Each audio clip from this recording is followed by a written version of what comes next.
Kuasa Presiden, pemerintah ini dengan ini memohon kepada Yang Mulia Ketua Majelis Hakim Mahkamah Konstitusi Republik Indonesia yang memeriksa, mengadili, dan memutus permohonan pengujian ketentuan Pasal 30 Ayat 1 huruf D Undang-Undang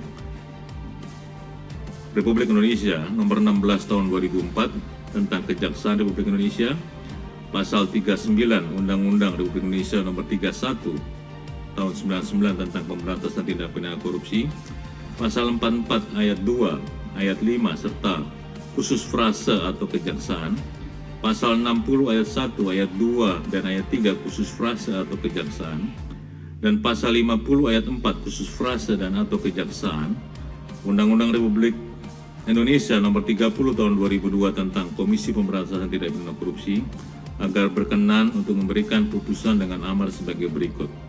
1. Menerima keterangan pemerintah secara keseluruhan.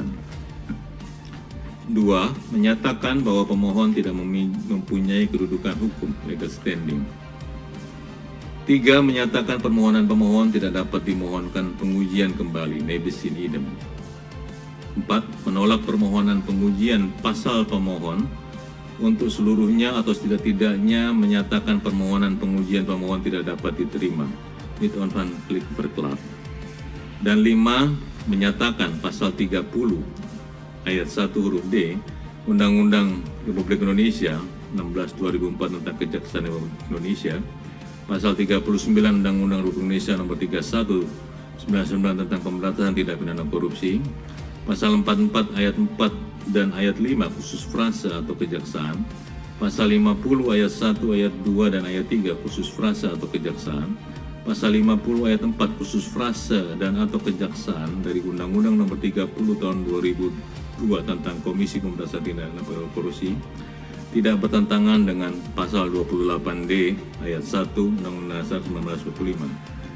Namun apabila Yang Mulia Ketua atau Majelis Hakim Mahkamah Konstitusi Republik Indonesia berpendapat lain, mohon kiranya memberikan putusan yang bijaksana dan seadil-adilnya.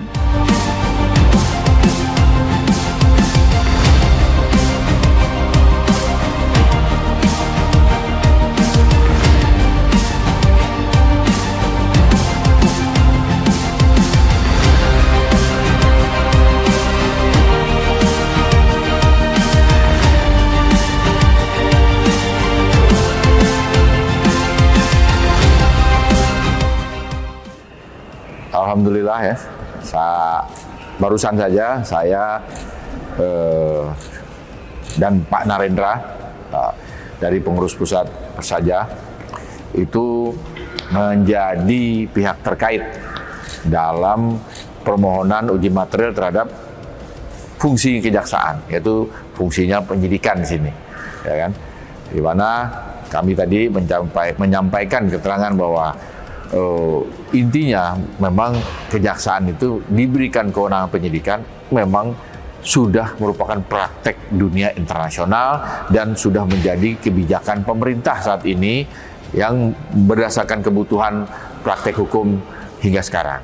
Kan kita ini Persaja sebagai suatu organisasi profesi satu-satunya bagi jaksa di Indonesia menganggap bahwa gugatan MK yang diajukan pemohon soal kewenangan penyidikan kejaksaan perlu disikapi dengan tegas sebagai suatu organisasi profesi. Untuk itu disampaikan juga di dalam yang kami ajukan tadi, dibacakan tadi, bahwa kita ini kejaksaan, organisasi profesi, bukan hanya organisasi profesi yang berlaku di Indonesia.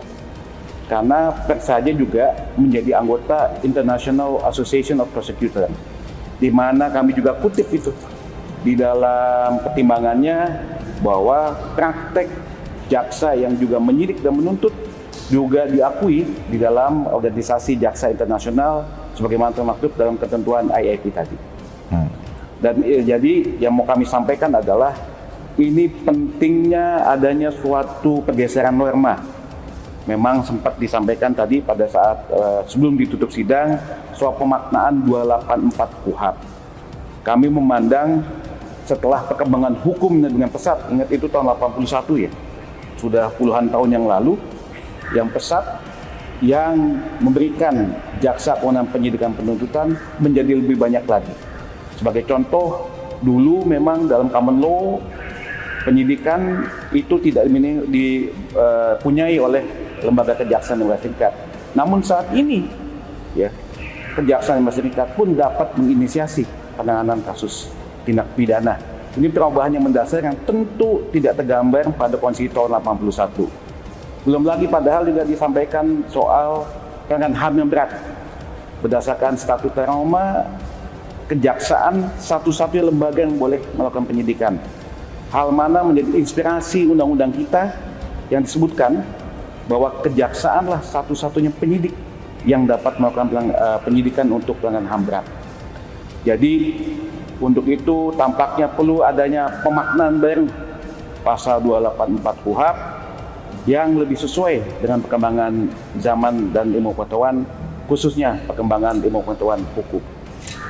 Ya, tadi pun salah satu majelis hakim pun juga menjelaskan bahwa beliau juga sudah memahami dan meyakini kiprahnya kejaksaan di bidang penyidikan tindak pidana khusus ini atau tipikor ini. Tidak dapat dipungkiri memang kinerjanya Ditsus Kejaksaan RI. Sehingga tadi cuma yang ditegaskan tadi adalah bagaimana dengan adanya 284 KUHP ini untuk menyelaraskan, ya kan, menyelaraskan agar memang jadi norma-norma ini memang yang patut diakui ke depannya atau bagaimana nih. Nah, itu mudah-mudahan nanti majelis hakim bisa berpendapat yang seadil-adilnya, ya, yang sesuai dengan perkembangan zaman. Ya kan?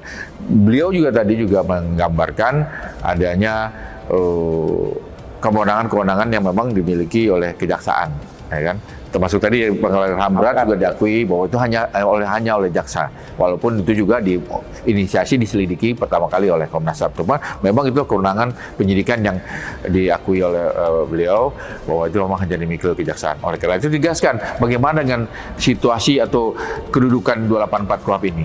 Nah, itulah perlu kita nanti akan memberikan keterangan lanjutan ya di minggu depan, tambahan minggu depan bagaimana konstelasi terhadap 284 KUHP ini.